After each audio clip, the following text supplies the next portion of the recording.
Dobrý den, jmenuji se Jana Klamflová, jsem spoluzakladatelkou, jednatelkou, lektorkou a mentorkou vzdělávací společnosti Gender Consulting s.r.o., která vznikla více než před 3 lety a jejímž posláním je oblast vzdělávání, témata diverzita, gender, rovné příležitosti obecně, work-life balance, ale také měkké dovednosti, což jsou ty dovednosti, které vám usnadňují váš život a prodávají vaše znalosti, to znamená od komunikace přes organizaci času, manažerské dovednosti, až po témata PR a marketingu.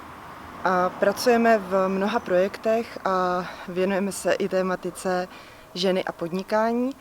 A možná právě proto jsem i zde v tomto projektu a ráda bych vám představila svoji cestu k podnikání a to, čeho se možná vyvarovat, na co si dát pozor a možná taky, čeho se hlavně nebát. Moje cesta začala studiem vysoké školy, respektive dlouhou pracovní kariérou, ale vysoká škola byla zásadní. Poznala jsem na ní svoji kolegyni pro podnikání a přišel ten impuls zůstat v oboru.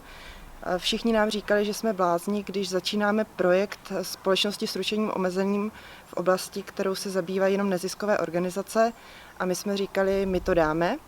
A dali jsme to, to znamená má rada první směrem k vám.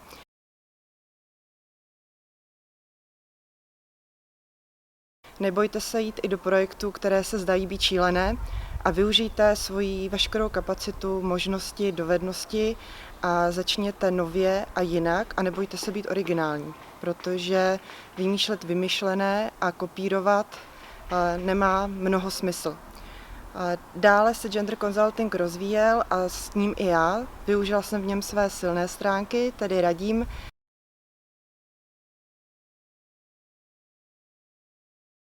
Najděte svoje silné stránky, nebojte se je využít a prodat a nebojte se toho, že když něco neumíte hned na začátku, že na té cestě dovednosti nezískáte.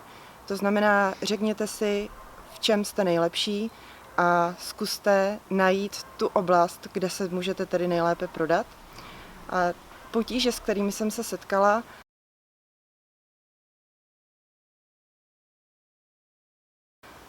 nebylo jich mnoho, popravdě řečeno, a většinou začínaly a končily u mě, to znamená, zjistila jsem, že mohu být i já sama omezením vlastního podnikání z hlediska organizace času, slaďování práce a rodiny, a zacílením toho, co vlastně chci, to znamená rada pro vás, vytvořte si cíl, kam směřujete, zjistěte, jaké jsou vaše časové možnosti, jestli chcete vytvořit velkou firmu, nebo jestli vám vaše sebezaměstnání stačí. A opět se nebojte být kreativní a flexibilní v jakémkoliv čase a prostoru. A co je mou největší motivací? Motivace je v podnikání dle mého názoru klíčová a nejvíce mě motivuje poznávání nových věcí, vytváření smysluplných produktů a změna sama sebe i v rámci rozvoje svého podnikání. Podnikání nikdy není jenom jeden směr, vždy se rozvíjí a vždy jde o to najít si tu svoji novou cestu, být profesionální, být spolehlivý, být energický, být empatický ke svým klientům, řádně o ně pečovat a vymýšlet takové strategie, které dovedou právě ty vaše klienty k úspěchu a které jim ukáží právě ten jejich talent a jejich směr.